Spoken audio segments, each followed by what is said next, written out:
नमस्कार।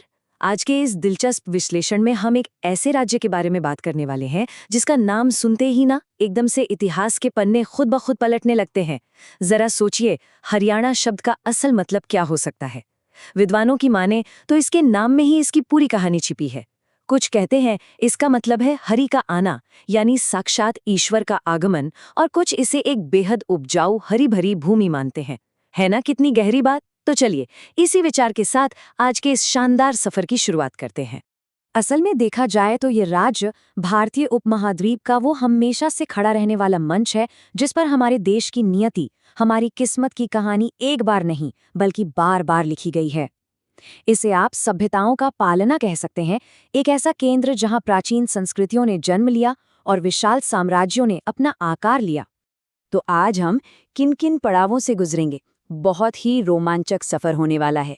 हम शुरुआत करेंगे प्राचीन काल और महाभारत से, फिर बात करेंगे उन बड़े राजवंशों और ऐतिहासिक युद्धों की, इसके बाद स्वतंत्रता और इस राज्य के गठन की कहानी, फिर हम देखेंगे आज का आधुनिक हरियाणा और उसकी रंग बिरंगी संस्कृति, और अंत में वो चीज जिसके बिना हरियाणा की बात अधूरी है, खेलों में इसका जबरदस्त दबदबा। तो आइए बिना किसी देरी के चलते हैं अपने पहले पड़ाव की तरफ, प्राचीन काल और महाभारत का युग। हमारा ये सफर शुरू होता है आज से पूरे 5000 साल पहले। जी हाँ, 5000। सोचिए जरा, हम बात कर रहे हैं सिंधु घाटी सभ्यता की। राखी गढ़ी, बनावली और भिर्राना जैसे विशाल स्थल यहीं तो फले फूले थे। राखी गढ़ी तो पूरे भारत की सबसे बड़ी हड़प्पा साइट्स में गिनी जाती है। फिर दौर आया वैदिक काल का।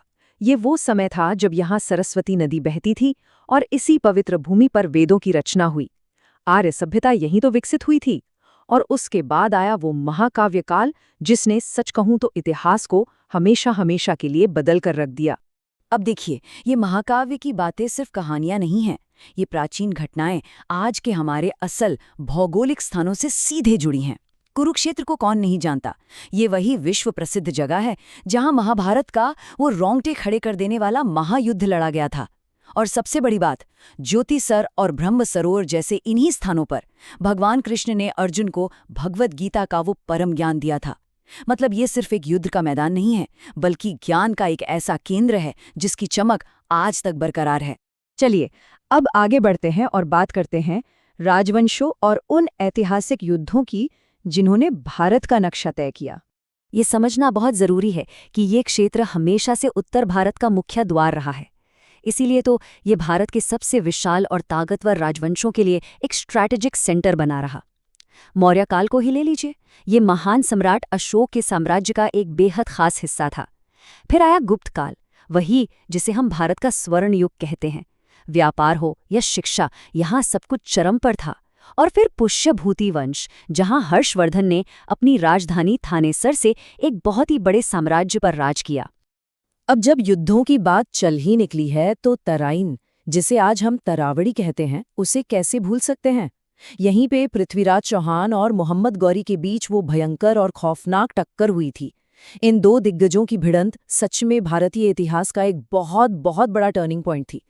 तराइन के दूसरे युद्ध में पृथ्वीराज चौहान की हार ने ही भारत में मुस्लिम शासन की मजबूती से पैर जमाने का रास्ता साफ किया था। और इस पर जरा ध्यान दीजिएगा, ये बहुत दिलचस्प है। दिल्ली के बिल्कुल पास होने की वजह से पानीपत हमेशा से एक ऐसा रणनीतिक अखाड़ा रहा जहां 3 ऐसे युद्ध लड़े गए जिन्होंने सब कुछ पलट दिया। 1526 में पहला युद्ध बाबर और इब्राहिम लोदी के बीच, जिसने भारत में मुगल साम्राज्य की नींव रखी। फिर 1556 में अकबर और हेमू की लड़ाई, और आखिर में 1761 में अहमद शाह दुर्रानी और मराठों के बीच हुआ वो तीसरा युद्ध। इन तीनों युद्धों ने भारत की दिशा दशा दोनों ही पूरी तरह से बदल कर रख दी। खैर, वक्त आगे बढ़ा और 1803 आते आते अंग्रेजों ने यहाँ अपना शिकंजा कसना शुरू कर दिया। लेकिन यहाँ के लोग चुप बैठने वालों में से थोड़े ही थे। 1857 की क्रांति में यहाँ के लोगों ने गजब की बहादुरी दिखाई और अंग्रेजों की नाक में दम कर दिया। रोहतक, हिसार और अंबाला, ये वो प्रमुख केंद्र थे जहां आज़ादी की चिंगारी ने एक बहुत ही मजबूत और साहसी संघर्ष का रूप ले लिया था। अब आते हैं अपने तीसरे पड़ाव पर, स्वतंत्रता और इस नए राज्य के गठन की कहानी। साल 1966। ये साल एक बहुत ही अहम मोड़ साबित हुआ। 1 नवंबर 1966, यही वो ऐतिहासिक दिन था जब सालों की लंबी मांग के बाद भारत के नक्शे पर एक नए, अलग और स्वतंत्र राज्य के रूप में आधुनिक हरियाणा ने अपनी आधिकारिक पहचान बनाई। अब यहाँ समझने वाली बात यह है कि इस नए राज्य का जन्म हुआ कैसे। ये एक बहुत ही तार्किक भाषाई विभाजन था। विशाल पंजाब क्षेत्र से अलग होकर जो हिस्से हिंदी बोलते थे उन्हें मिलाकर हरियाणा बनाया गया और पंजाबी बोलने वाले हिस्से पंजाब ही रहे। और सबसे खूबसूरत बात, इन दोनों ही राज्यों ने एक ही शानदार शहर चंडीगढ़ को अपनी साझा राजधानी के रूप में स्वीकार किया। चलिए अब इतिहास से निकलकर आज की बात करते हैं, आधुनिक हरियाणा और यहाँ की अद्भुत संस्कृति। आपको जान के हैरानी होगी कि जो भूमि कभी प्राचीन युद्धों का मैदान हुआ करती थी, वही आज आधुनिक भारतीय उद्योग और कृषि का एक बेहद शक्तिशाली, तेजी से दौड़ता हुआ इंजन बन गई है। गुरुग्राम, फरीदाबाद, पानीपत, करनाल और सोनीपत जैसे शहरों को ही देख लीजिए, ये आज आईटी, खेती और बड़े बड़े उद्योगों में बिल्कुल फ्रंटलाइन पर खड़े हैं। ये बदलाव सच में किसी चमत्कार से कम नहीं है। लेकिन एक बात है, इस मॉडर्न सुपरफास्ट विकास के बीच भी यहाँ के लोगों ने अपनी सांस्कृतिक जड़ों को बहुत गहराई से थाम रखा है। हरियाणवी और हिंदी यहाँ की आवाज़ हैं। और कभी यहाँ के लोक नृत्यों को देखिए, घूमर, धमाल और खोरिया। इनमें इतनी ऊर्जा होती है कि आज भी इस राज्य की धड़कन को पूरी तरह से जीवंत बनाए हुए हैं।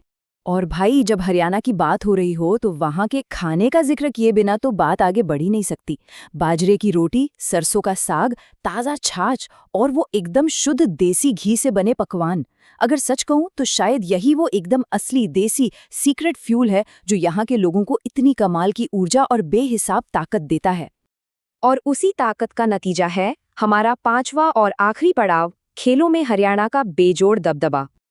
अब आप खुद ही सोचिए, वही देसी खुराक और सदियों पुराना वो जुझारू इतिहास, जब ये दोनों मिलते हैं तो नतीजे में सामने आता है आधुनिक ओलंपिक का गौरव। आज हरियाणा बिना रोके भारत को कुछ ऐसे महानतम चैंपियन दे रहा है जिन पर पूरा देश गर्व करता है। नीरज चोपड़ा, साक्षी मलिक, बजरंग पूनिया, ये वो नाम है जिन्होंने अंतर्राष्ट्रीय खेल के मैदानों पर भारत का झंडा सबसे ऊंचा किया है। इस पूरे सफर को अगर एक लाइन में समेटना हो तो ये कहावत बिल्कुल सटीक बैठती है, हरियाणा का इतिहास केवल एक राज्य का इतिहास नहीं, बल्कि भारत की सभ्यता, धर्म, युद्ध, संस्कृति और वीरता की पूरी कहानी है। प्राचीन काल के महाकाव्यों से लेकर आज के आधुनिक भारत तक इस मिट्टी ने हर युग में भारत की आत्मा और उसके अदम्य साहस को दुनिया के सामने रखा है।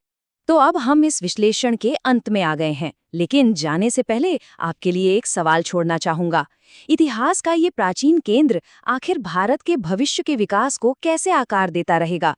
सोचिए, एक ऐसी भूमि जिसकी जड़ें हजारों साल पुरानी सभ्यताओं और बड़े बड़े युद्धों में इतनी गहराई तक समाई है, वही आज भारत का सबसे ताकतवर आधुनिक इंजन बन चुका है। ये सच में सोचने पर मजबूर कर देता है ना कि इस मिट्टी से आगे और क्या-क्या ऐतिहासिक चमत्कार होने बाकी हैं। आज के सफर में हमारे साथ जुड़ने के लिए बहुत बहुत धन्यवाद।